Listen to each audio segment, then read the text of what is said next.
కొంతమంది రాజకీయంగా కేసీఆర్ గారు పెట్టిన భిక్షతో ఎన్నికైన వాళ్ళు పిచ్చి కూతలు కారు కూతలు కూస్తున్నారు.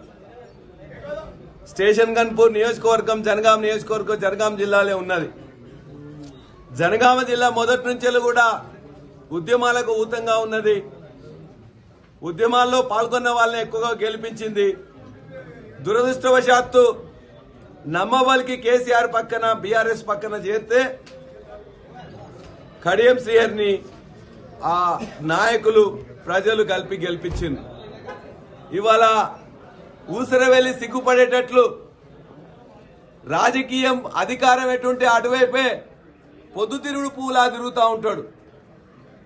ఆ పొద్దుతిరుగుడు పువ్వు ఆ ఊసరవెల్లి నిన్న కేసీఆర్ గారి మీద, కేసీఆర్ గారి కుటుంబం మీద, కేటీఆర్ గారి మీద, కవిత గారి మీద ఇష్టం వచ్చినట్లు అవాకులు చివాకులు వెళ్ళిండ్రు.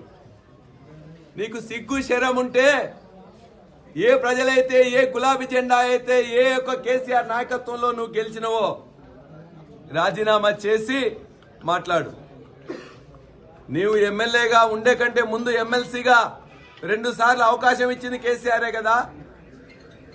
నీ బిడ్డకు ఎంపీ టికెట్ ఇస్తే పైసలతో సహా తీసుకుపోయి ఇలా మోసం చేసింది నువ్వే కదా.